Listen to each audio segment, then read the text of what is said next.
when I started in the last book, I called it non-reactive empathy. But I've heard it called functional empathy, and I've come to call it compassionate and courageous empathy.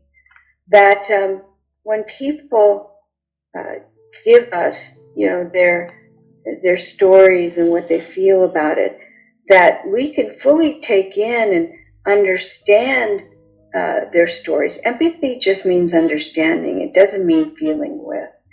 That I can, through my experience, fully understand how you see the situation and why you feel this way. But I don't get attached to your emotions, so I understand it, and then I release it and stay present. And I certainly don't jump in to fix you. That's the worst thing I can do, because then I make you weak. I just fully engage. And if people are intense in their emotion, just allow them to have the emotion. All emotions have an arc. There's the trigger, there's the intensity, and then it starts to diminish. And in the moment that their emotional energy starts to wane, that you can then say, so tell me what's going on with you. What do you see? And then they tell you, you could say, you got really quiet there. I couldn't tell. It felt as if you were sad. And I said that once to a leader, and he said, no, I'm not sad. I'm embarrassed for what I've done. Well, for what I've done in the past that wasn't really helpful. I said, okay, so how is that going to change your leadership? I cannot stay in that place where I can explore with them what their emotions meant. If I, sympathize and take on their emotion and their story, I take it in, I understand it, and I release the emotional energy so I can stay compassionate and curious. Compassionate and curious, yeah. Compassionate and curious empathy, yeah.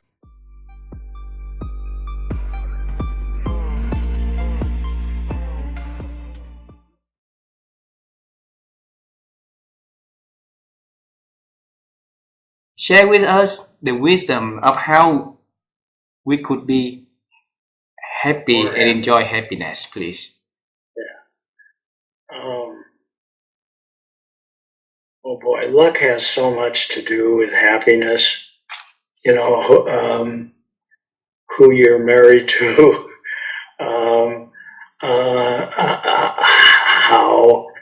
how much funds you have available, who are the people in your life, and what do they do for you and with you. There are so many people who have such disadvantages in life. Homeless people, people with mental health problems, people who, for one reason or another, don't have a social support system that they can use when things get rough. I've been so lucky to have not had those sorry experiences that would certainly make one unhappy. It's also the fact that happiness versus unhappiness, is a hereditary, a genetic part of our genes. I mean, the fact is that many people suffer from severe depression because of their genetic makeup. And there aren't lots of things they can do about that. You can't make yourself different that way. So, I mean, I don't have advice. I mean, I did give you one piece of advice, and that was for academics. When you have a sabbatical, go away and stay away for as long as you can. That's certainly helpful. I mean, being in another culture for an extended period of time, like a year.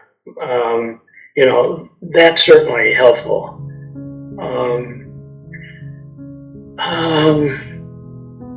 What else?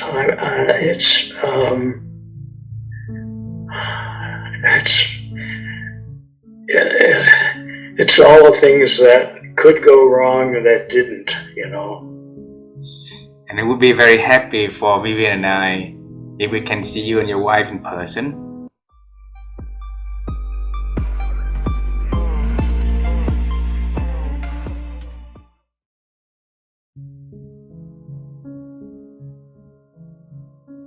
I was very fortunate that I had built a relationship with a woman by the name of Barbara Barrett. And I had met Barbara during my first month or so at the White House. She was interviewing for a job to be Deputy Administrator of the Federal Aviation Administration. That's basically the U.S. government role that controls how the airplanes fly in and out of airports. And so Barbara ended up getting that job, and she would always tell me about her husband, whose name was Craig Barrett.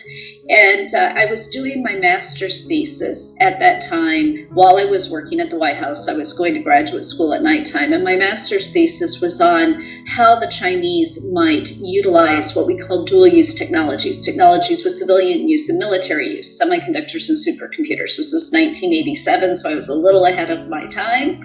And I told Barbara, I said, I'd love to meet your husband, because at that point in time, I knew that I wanted to leave Washington. The opportunity I pursued with naval intelligence wasn't going to work out, and I wanted to leave D.C. And so she arranged for me to meet Craig, and at that moment, he was the senior vice president of Intel Corporation, and Intel was only $1 billion company at that time. And as you may know, because it's close to Vietnam, that Intel in the late 80s was manufacturing in two places. They were manufacturing in Israel and in Malaysia, and then they also had their sites in the United States in Arizona and New Mexico. And so Craig hired me, and that's really was my opportunity. After Reagan left office, I went to work for Intel Corporation as Craig's troubleshooter, working on different projects that were of interest to him, some still in the national security space. I had an opportunity to study Chinese in Taiwan, so I moved to Taiwan for 6 months and studied Chinese. And then I moved with Craig when he was named heir apparent, which meant that he was going to be the CEO and chairman of the board of Intel. And at that point, I had the opportunity to continue to work at Intel. The other thing, though, that I did is that Barbara was very kind in nominating me to boards that she had served on. So at that same moment, around 1990, she had gone off a board that was dealing with the military, the one I referenced before, looking at the oversight of women's integration into the military. And so she nominated me for that board. So I was able to serve on that board while at the same time working full-time at Intel. Wow.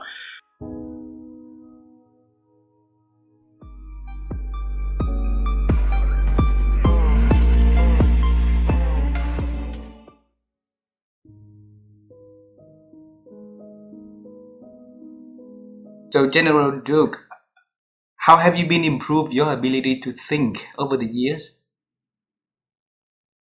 I think with more knowledge that you get, and the older you get more maturity, and you can analyze situations more rationally than now I can see that happens to me in my life as I've gotten maturity and more experience, and I can relate these experiences to my present experience and apply the lessons that I've tried to learn in the past. And I think life is a building block of experience and relationships, and I found now that since I've become a Christian and a follower of Jesus, I pray more about, Lord, what should I do? And where should I go? And how should we operate in our life, in our relationships? And I've never heard the voice of God in my ears, but I had these impressions in my heart. So it's like God's Spirit speaking to our spirit in our heart. It says, go this way. You have an inclination that you ought to do this. And when sometimes I miss it, but most of the time it works out. So and Dottie and I, we pray a lot about decisions and what we should do and where we should go and what we should say, and it's all of these things that make us one, if you will, with God. And so it's been an exciting journey for the last 4 years or so. And, Wow. so.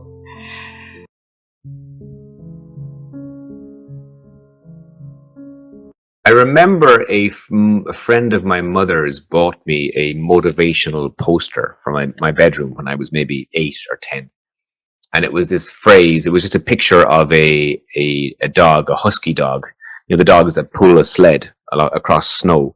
It was a picture of their bum, their ass. And it was from behind. And it said, if you're not the lead dog, your view will never change. So this idea that, you know, if you're like the second or third dog, you spent your whole life looking at the asshole of the dog in front of you, you know, that's your view for your whole life. And I remember I used to have that poster up at my desk, and all the time I was studying as a kid, I guess it kind of went into me about like, wow, you know, like if you want to succeed, it's really up to you. Like you're the only person that has that. I mean, some people are lucky, of course, and you might succeed out of luck, but really it takes work, you know. And so I was always interested in business as a child. Not so much about the money, and still that's true today. It's not really about making money. So some entrepreneurs do it because they want to be successful, because they view success as wealth. They want the money to have the house, the car, you know. To me, it was never really about the money. My mother tells a story of when I was 3, I stole all of her magazines, all her women's magazines from her bedroom. I put them into my little tractor, my little plastic tractor, and I cycled to all the houses next door, and I sold each magazine to the other mothers for 1 penny each. And my mother was curious to where all her magazines had gone. I thought it was so obvious, you know, she had read the magazines, they were finished, so surely I could sell them to the other mothers and make money. And then I bought a bar of chocolate with the money, and that was like that was my first experience of, I don't remember this, but this was my first experience of you could do something, have an idea, execute the idea, and then have a benefit. The chocolate bar, like, wow. So I spent my entire life when I was 6, 8, 10 running small businesses. And it was never really about the money. It was about this idea, again, you know, where I grew up was the countryside, and it was like a 30-minute walk to the nearest shop. So I would walk with a friend down the fields, buy some chocolate or ice creams, come back, and then sell those to the children in the houses around me, and I would sell them for more than I bought them for. You know, this idea, and I always thought, I'm fooling them. They don't know that it's only like 10 cents in the shop, but I'm selling it for 12 cents. and so, you know, and then with the profits, and you would do all this work all day, walking miles and miles, and you would only make, you know, 10 cents. And then you would go back to the shop with the 10 cents and buy a chocolate bar, and you would have a free chocolate bar. I thought this was amazing. This thing I had discovered, that you could work, make money, and then with the money have a benefit. And so I spent my whole teenage years doing little businesses, cutting grass. I was a DJ. I was always looking for something to do, and it wasn't really about the money. It was just about the idea that you could make a business from nothing. You could just one day wake up and decide, I am going to start a teenage landscaping business. I'm going to cut grass every weekend, or I'm going to be a DJ, and just start buying records and be a DJ, and there was nothing stopping you.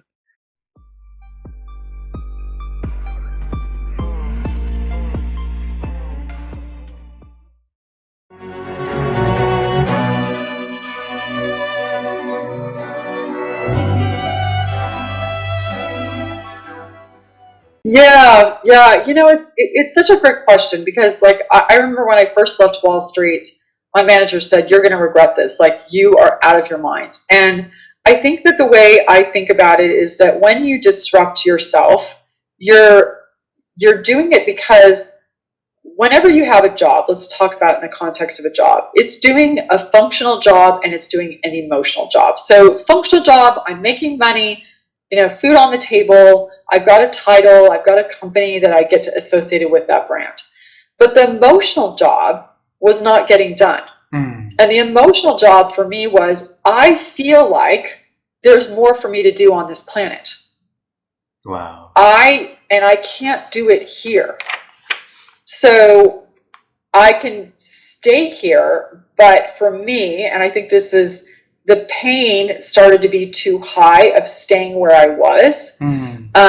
Because if you're not growing, you're dying. I was grounded in this idea of disruption. So I understood the concept of like you step back to slingshot forward. So I had this mental model or map that could help me navigate it. Now, to be clear, I didn't do this as neatly as I possibly could have. And I'm sure my husband was like, what are you doing? But he loves me, so it turned out okay. But I think when you do make that decision to disrupt yourself, you leave a job, you decide you're going to go out and write a book, it's because the emotional job or need that you have can't get done where you are, and it becomes too painful for you to stay. And you realize, if I don't do this, I am going to start dying inside just a little bit, so I have to disrupt myself. And so my advice would be for people who you said are interviewing and they're like, they're not changing, is to employ the loss aversion theory, which is Daniel Kahneman. And the loss aversion theory is, we're more motivated by what we lose than by what we gain. Yeah. So the way that you can use it there is you ask yourself the question, not what amazing things will happen if I disrupt myself and go do something new. What bad thing will happen to me if I stay here?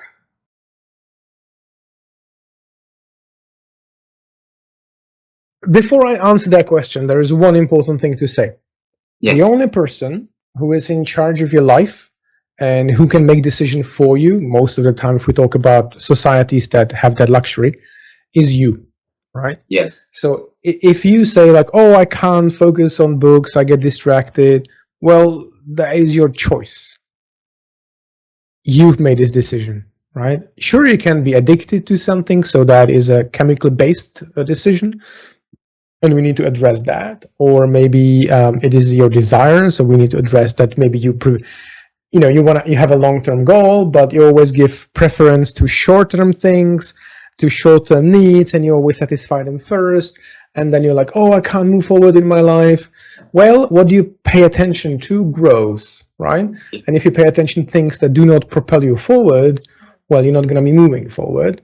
And then we have a tendency, and we kind of go back into fixed and growth mindset, we have a tendency to blame it on other people, or blame it on the system, or blame it on the universe, blame it on the God, whoever, right? But not us. Oh, we tried, but someone else, And this is the first issue. So take responsibility that you are responsible for your life, number one. And then the second thing, what is the best tool? Well, best is maybe too strong a word, but a very useful tool to have is something we call a personal vision.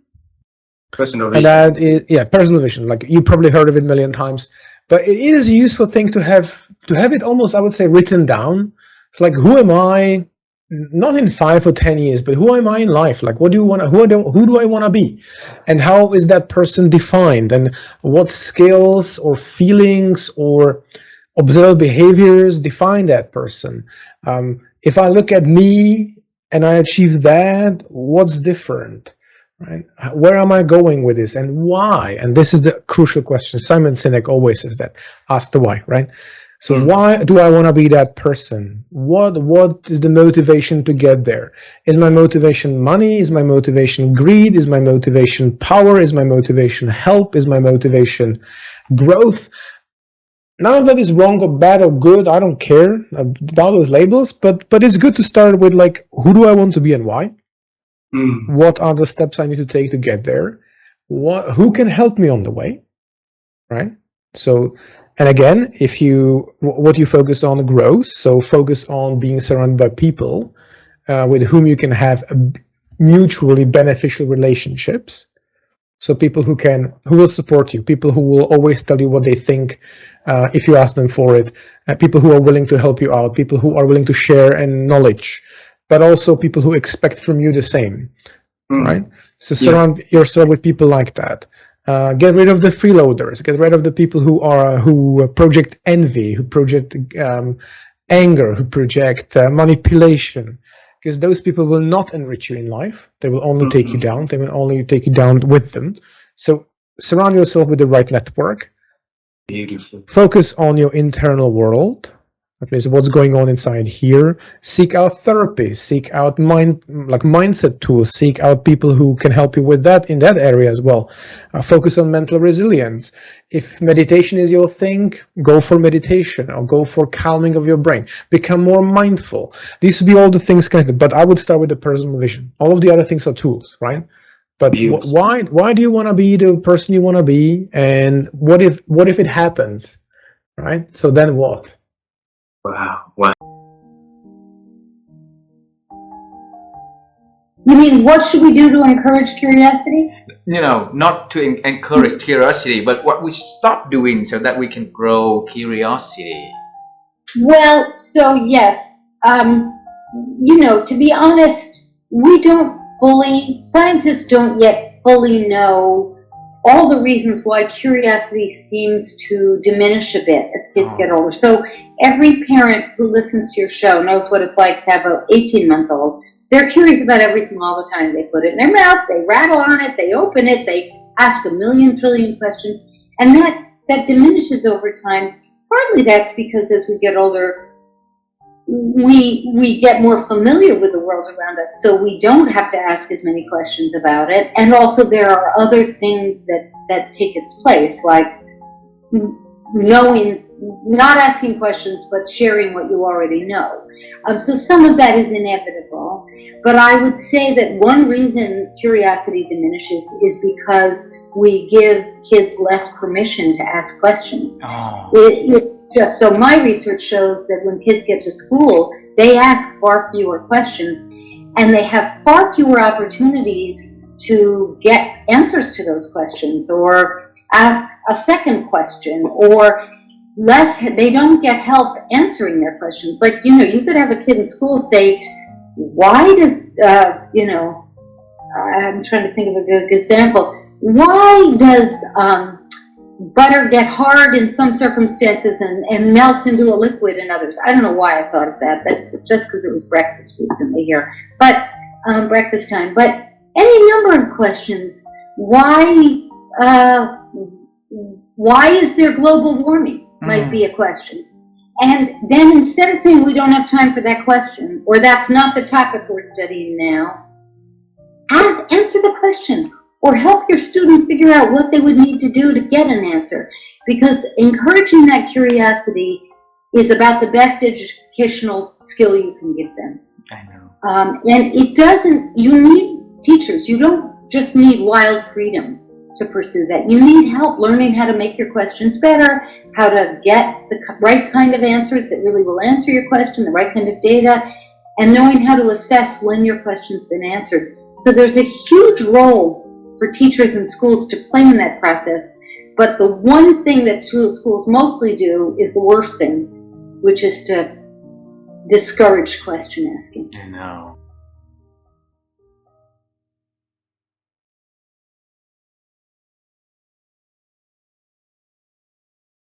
I have to go back to this thing. There's two things. One is this driving curiosity. I mean, it's why I end up starting research projects now, when most people would say, hell, you should have been retired 10 years ago. What are you doing starting new research projects? Because it always takes 3 to 5 years to do a research project, and then a few years to get it published. But I'm still curious about certain things. And the other is this belief that we can make our lives and the lives of others around us better. Beautiful.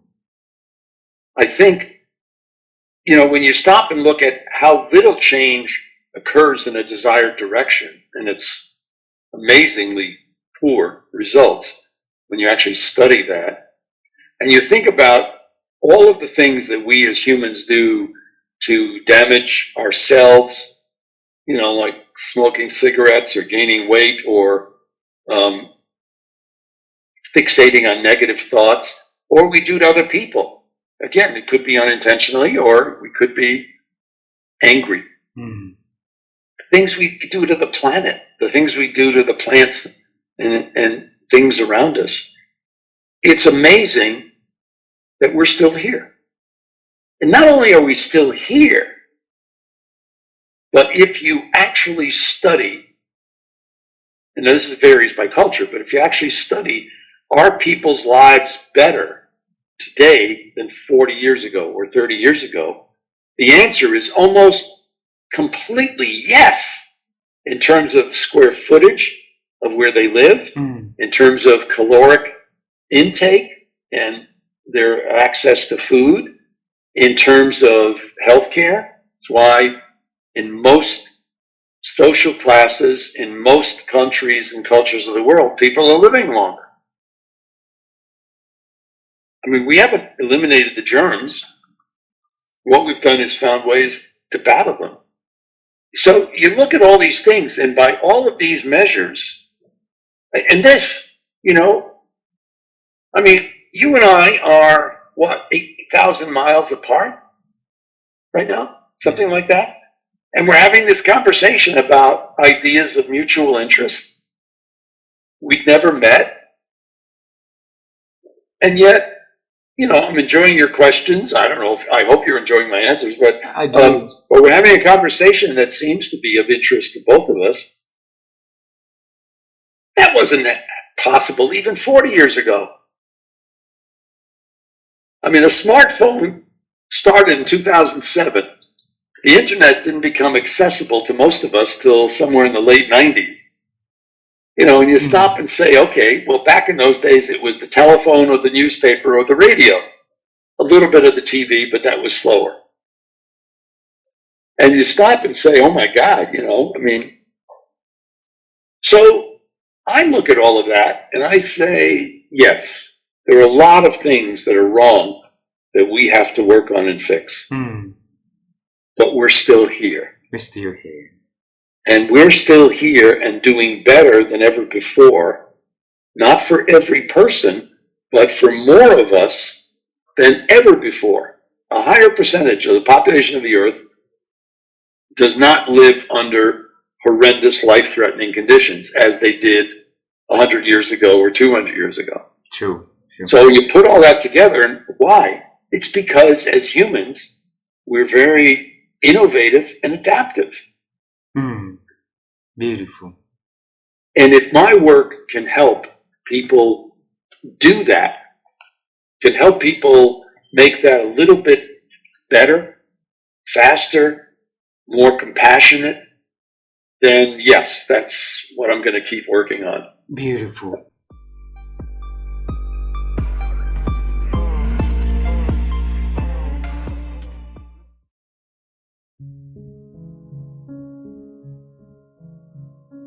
Time isn't usually one of the factors that you're using to evaluate, how well is that going? Yeah. And so how I was being measured was in direct contrast to one of my values, which was create a relationship that's meaningful and helps this person in some way, as opposed to just, oh, I'm supposed to be off the phone in 34 seconds, So there were a lot of things that I learned in that first role in corporate that I learned didn't work well for me. And as I saw throughout my career, I saw that those were things that weren't working well for other people too. Yeah. But they weren't asking questions. They were just saying, okay, well, if this is status quo and this is what it is, then I'll settle and I'll do this.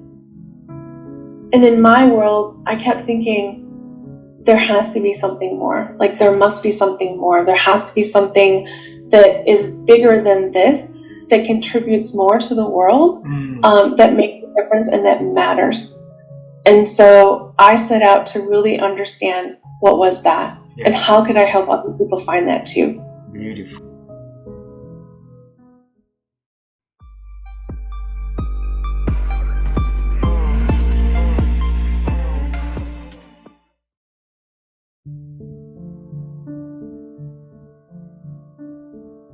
Because a lot of people also reading books, and a lot of books also somewhat ignite the interest inside of them, but they couldn't make it happen to become, a career or something for them. So tell us how you feel exactly when you read those two books that you say, okay, it's ignite the dreams inside of you out. Yeah, I think that when you think about the causes and conditions that allow certain things to manifest, for me, what happened was there was this natural energy that I recognized. I could feel it, I could feel it in my body, how I felt and how energized. I could feel the energy coursing through me whenever I would be exposed to these topics of, let's talk about psychology or let's talk about business problems. And so because I could feel it in my body, I knew that there was a natural energy, something bigger than myself, that was flowing through me. So I started to honor that energy, follow that energy, and that's something I try to do to this very day. So respond to those energies and trying to find the answer.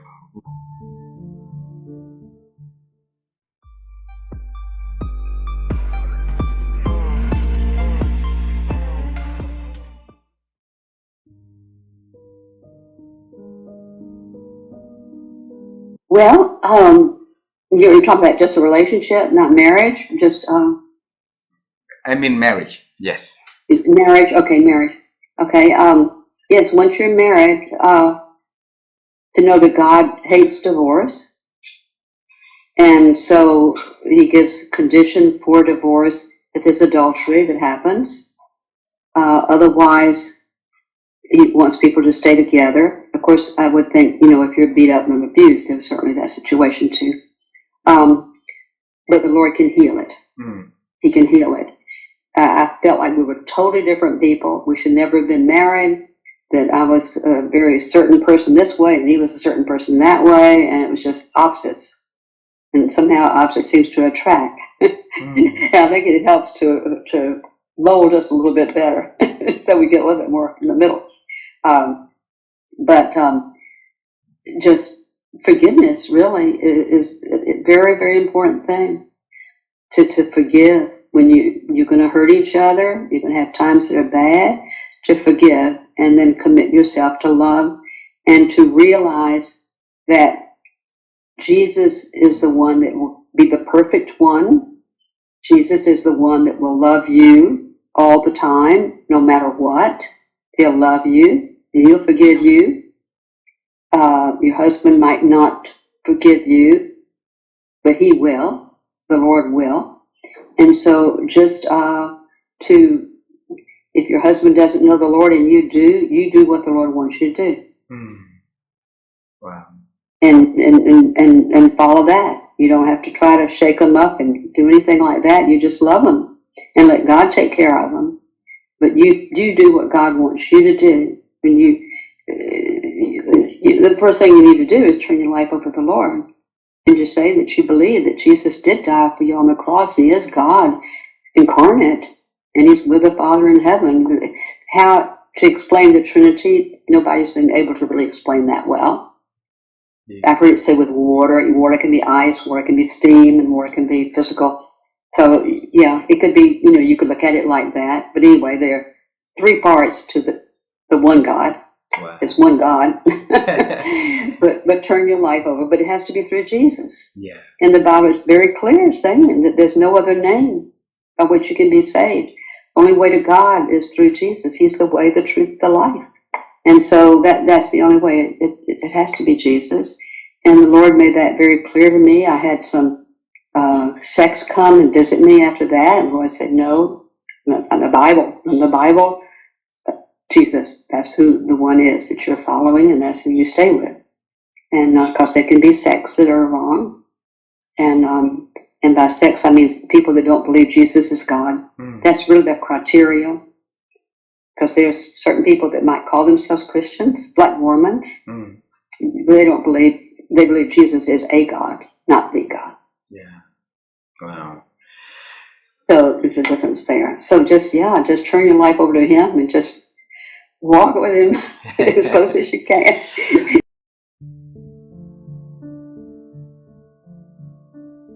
Wow, I must say, it brings back a lot of pleasant memories. So thank you for bringing me back in time and asking really good questions. So what did I experience? I experienced what it was like to discover things about myself, and that there's a lecture that I do with the final course in the sequence of graduate classes in our master's degree program in creativity and change leadership. In the seminar on creativity and change leadership, we talk about power, and we discuss personal power, because leadership is about how you influence others. It's not about your title. You know, you can have someone who has the title of boss, but they're a terrible leader because they're not positively influencing others. You can have someone who has the title of manager, but that's not necessarily being a leader. It's what you do. It's how you influence others. And so in this lecture, I talk to my students about how we can lose our power, how we give up our power by negative self-talk, for example, or by credentializing, believing that we don't have the right credentials to be able to do something. So to tie that back to your question, what was it when I was 18, 19 years old? What was it about this creativity course? It connected me to the power inside of myself, that I had the power to solve my own problems. I had the power to make choices and to create alternatives in my life. I mean, a very simple creativity principle: when you're faced with a problem, you don't go with your first answer. Your first answer may not be the best direction to go in. Always ask yourself, what else might I do? What else might I do? What are my alternatives? And that was a powerful insight for me. You know, sometimes we go through life just sort of reacting rather than being proactive. And I guess one of the things that I realized at the age of 18 or 19 was to truly be awake and understand that I could navigate and direct my own life. And I had choices, and I could create alternatives for myself. And that's very powerful. So I would say, you know, what made me commit to, or what was it that made that first course in creativity so powerful for me, was that it connected me to the power inside of myself. Were you actively seeking for that, you know, that tool before that day that you joined the class? No, are you kidding? I had never even heard of creativity. I didn't even know it was a thing. I thought, like many people, that creativity was for artists. I didn't think of it as a thought process or a skill set or something that I could develop. And you know, honestly, now it has impacted every aspect of my life, including parenting and raising my children. You know, when you have children and, you know, nothing prepares you for being a parent, really. It's on the job training, right? You're learning as you're going. But I will say my skills in solving problems creatively and my skills as a facilitator helped me to be a parent. I'll share a story with you, because I know your listeners like stories. So I have two boys, Gabriel and Anthony, and I remember we were having dinner one time. Gabriel was probably like 10, 11 years old, so his brother was probably like 7 or 8. And he says to me, while we're having dinner, he announces, get this, he says to me, you know, Dad, he's very thoughtful. He's got a big brain. He's a very thoughtful person, very soulful. He says to me, you know what, Dad? I've been thinking, you're not like other fathers. Well, what do you mean I'm not like other fathers? And he said, well, that you just asked me a question. You ask lots of questions. I don't see other fathers doing that. I'm like, oh, okay, well, this is interesting. So Gabe, tell me, how else am I not like other fathers? And he said, well, you know, when I'm fighting with my brother Anthony, you'll say things like, how else might you solve this problem? And I have to say, it blew me away, because I'm like, oh my gosh, I'm using creative facilitation with my children. I didn't even know it. So that's a strategy, questioning strategy, turning a challenge, into an open-ended question to explore other ways. Okay, so yes, you could fight each other, but what else might you do? How else might you solve this problem is a creative question. I didn't even know I was doing that as a parent. And here you have a 10, 11-year-old reflecting that back to me. I share that story with you because it highlighted for me, and I didn't realize this, it was like looking in the mirror. I didn't realize how much of my training I was adopting into my parenting. So I share that story just to highlight the universal application of creativity and creative problem solving and facilitation skills across all aspects of our lives, not just our work lives, but our personal lives as well.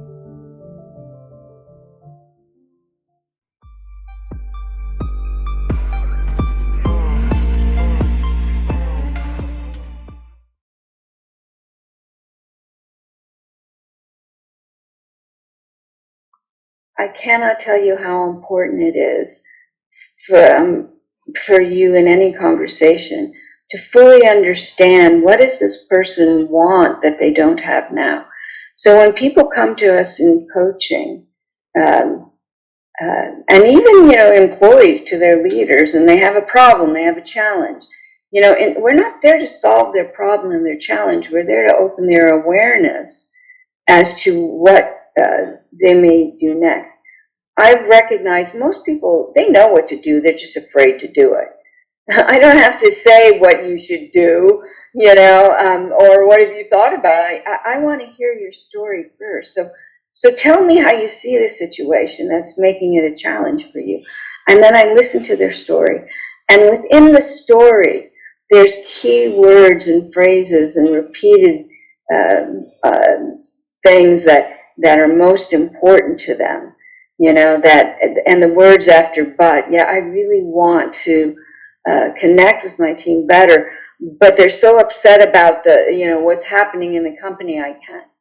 So it's the but that demonstrates the fear. It's the should that demonstrates the conflict. Mm-hmm. So I listen to their story and I share back what I'm hearing.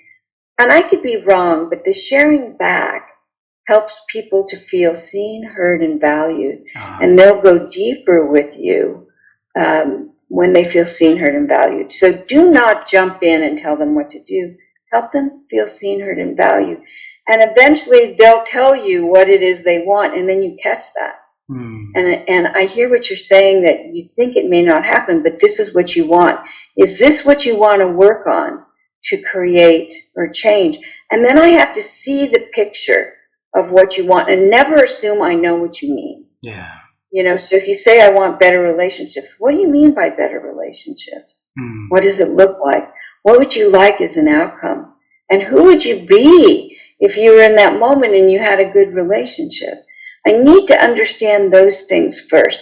So I have a tool on what are some of the things you would ask and how you can get into helping them feel seen and defining what they really, really, really, really want, which they don't even know how to articulate. They know how to tell you the problem, but they don't know what they want instead. So don't ask them, what do you want out of our time? You have to pull it out of their story. So the tool is on how do you pull out of their story and then confirm with them, this is what they want. And often they'll say, that's not it, it's something else. Great, then we go deeper. So that's the second tool. Wow. Really getting to the true desired outcome. Yeah. And oftentimes, that will be it. They'll have the awareness that solves their problem when you get to what they really want to create. Well, gosh, that's a great question, and I think these are questions for the world, not just Derek. These are questions for everybody listening in should be answering this question in their own definition. And I think that's what this is all about. But in my particular case, I think I'd like to think that I've always had the mindset that if I can learn something, I can take that something and share it. And just like planting trees, if I can plant that tree, I know that's going to grow into something beautiful and go from there. And if I can take an idea and do the same thing and plant it with another person. So I've always kind of trained my brain and my mind to just absorb. And it's not just reading a book. It's not just having a conversation with a philosopher or a doctor or a lawyer.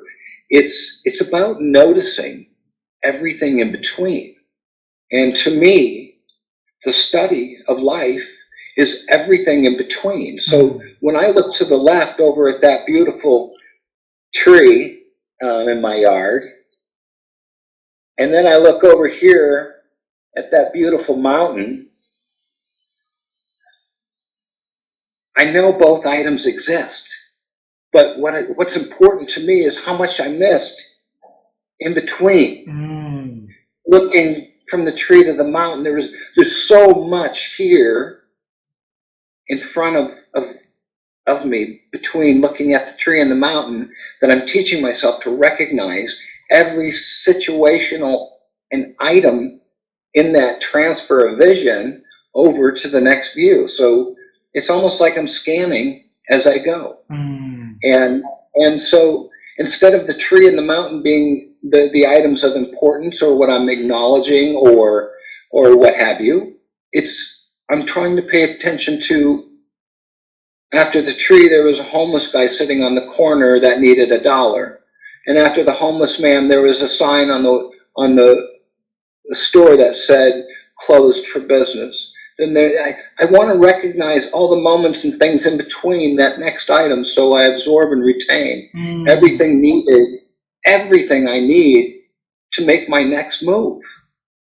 And I try to do that in the most positive shape to where I can share it with another person or in some light that it's like, planting a tree, planting an idea. And I like to take that stuff in between. And I'm learning this. Yeah. So recognizing all that information in between, I think is important. Beautiful. And that's what I'm trying to do a little better. Beautiful.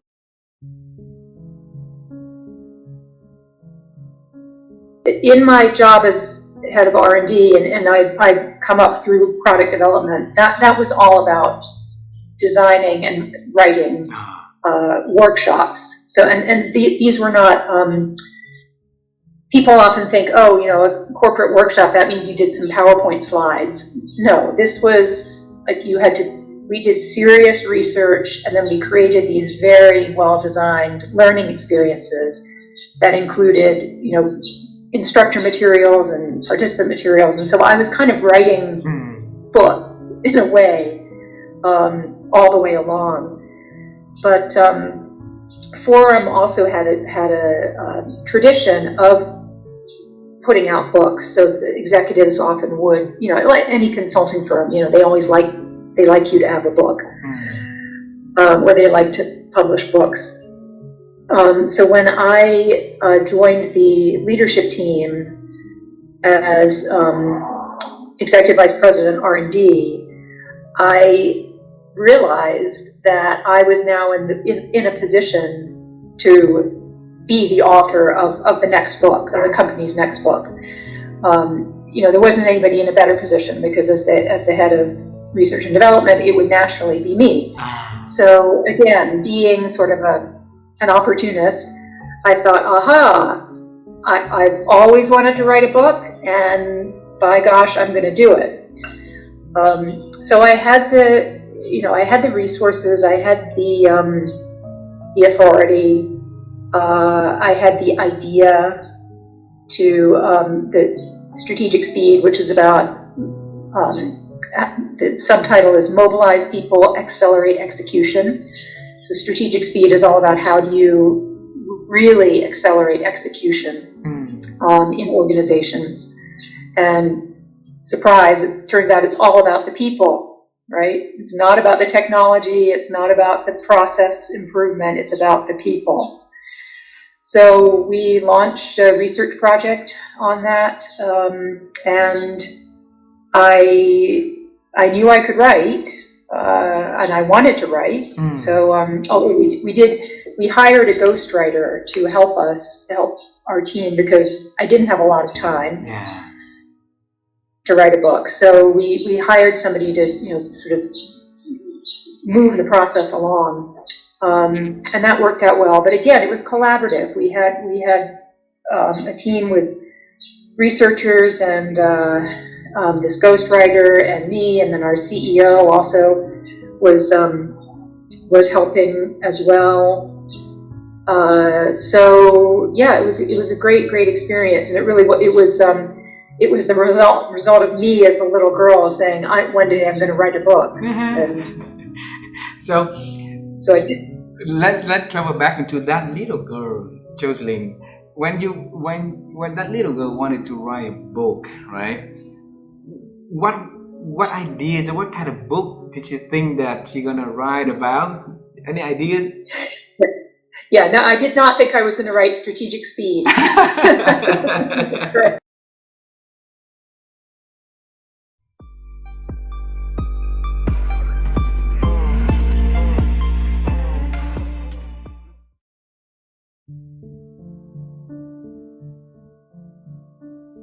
So how did you motivate yourself? Yeah, I mean, I'll be honest. Like I've always had a really good work ethic.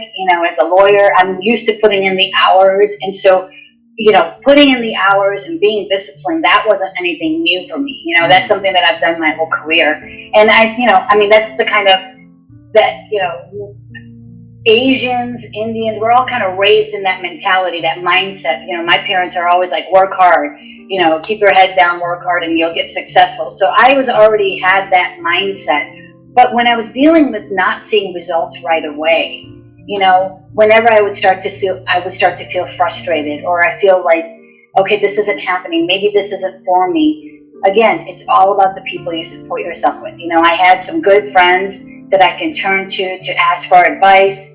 I had some good mentors that I can say, what should I be doing? I grew my business very organically. So I didn't pay anybody to market my services. I didn't hire anybody. I did everything myself. And so a lot of it was learning.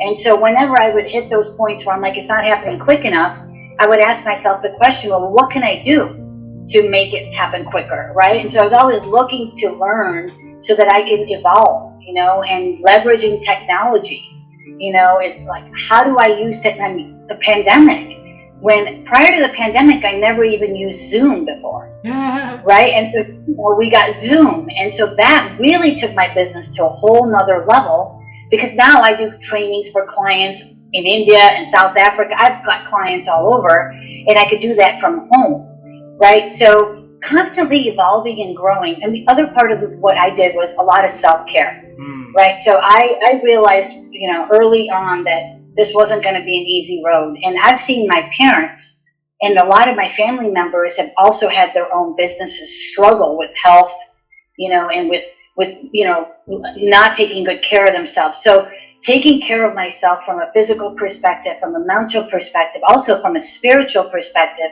is something that's always been important to me. And it became even more important during the pandemic, right? That's where I realized, like, I need to go into my own bubble, and I need to do this even more. So I started doing group meditations and so forth. So for everybody that's listening or watching this, that's one thing I have to stress enough, is you can't pour from an empty cup, right? You have to take care of yourself and fill up your own cup before you can fill up everybody else's and help other people.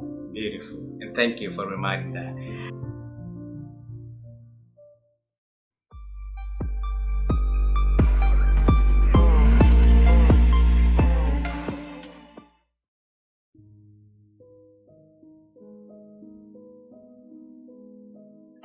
Absolutely. After serving the Air Force, culminating after 29 years, but I knew it was time to transition. I loved working on Capitol Hill, and I really did not want to go back to being a program manager.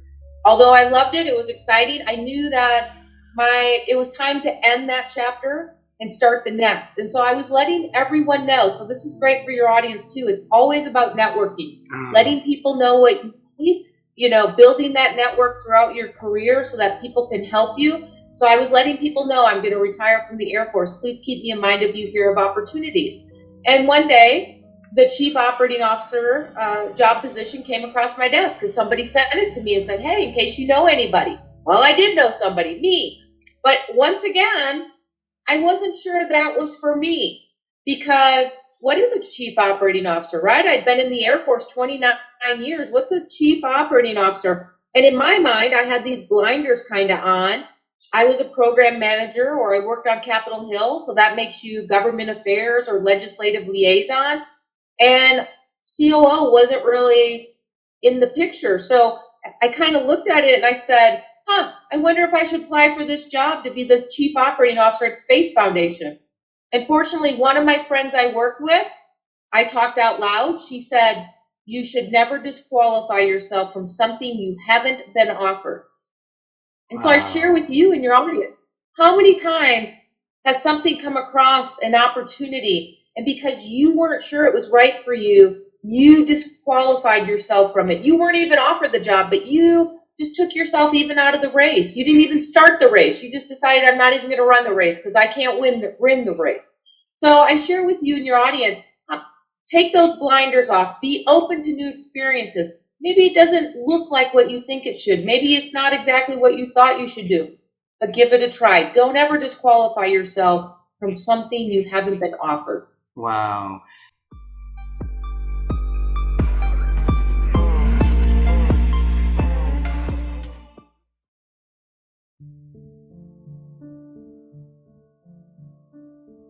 Well, you mentioned your daughter studying psychology. Yes. I'm a big supporter and proponent of therapy, and that helps open your mind. Along the way, and that's part of the book too, that once you hit 9 years old, your soul gets chipped from the world. The reality hits in, it becomes harder to become pure. Until 9 years old, you're very, very mostly pure soul. And so as we get older, we get chipped away. And then it clouds our vision. It's like a car going, an older car, the headlights get so fogged up from being so old and so long and not clean. Therapy will clean all that stuff out in you, give you a lot more clarity. We'll get rid of the things that are holding you back. And the highest level of that would be psychoanalysis, where you go very, very deep into your mind, and you just get a lot of clarity. And once you get clarity, it really is the difference between a cloudy sky and a perfectly blue sky. You can see things you couldn't see before that were holding you back. Some of us are sadly are so at that point damaged or chipped or whatever that they become addicts or alcoholics. I'm not even talking about them. I'm talking about each one of us as individuals can benefit from opening ourselves up through clarity, through therapy, from a licensed professional who's able to get in there. Not your friend, not your wife, but a licensed professional that can really clear out your mind so that you can be even more successful and do what you want to do. Beautiful.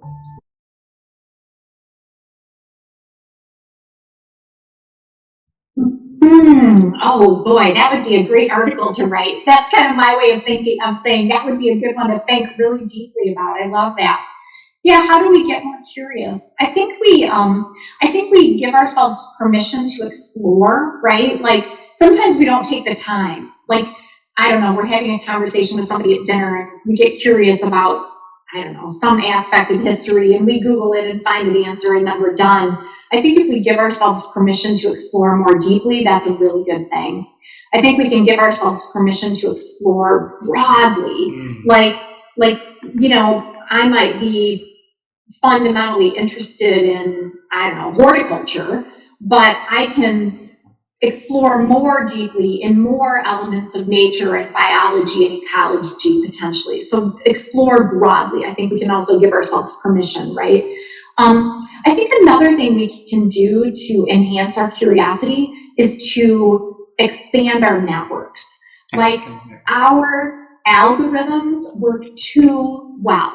Like we tend to be exposed to information that we already agree with, that tends to match up with what we've looked at in the past, right?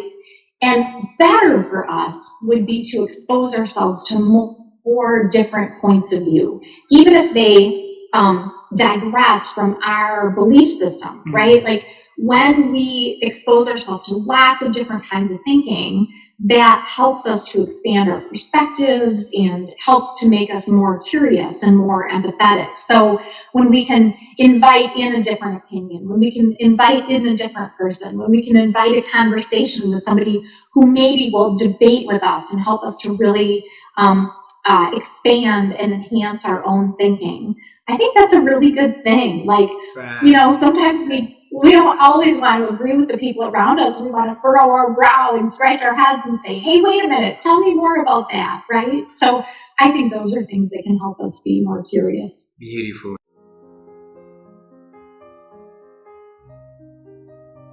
Absolutely. That's something I hear quite often too. And I think there's a few reasons. I think sometimes we see people tell stories and they make it look so easy.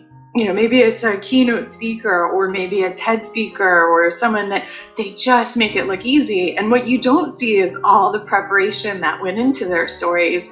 This is a skill that can be learned. I find most often when people struggle, there's two big reasons. The first is that they aren't sure what story to tell and they're just picking any story that they've heard. And really, stories start with your audience.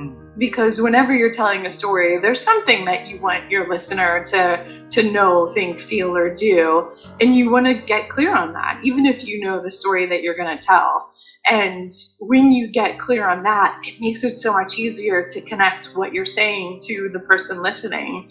The second is that it's not enough to tell a story. The way you tell one does make a difference in the experience. And so having a basic structure for the story makes it not only easier for you to tell a story that doesn't ramble, but it makes it easier for the listener to follow. And so there's specific things like this that once you see steps that break down what to do, you're going to recognize that you are a storyteller. You are probably already telling stories with family and friends, and this is no different. You can take this and apply it in different settings because we naturally do this.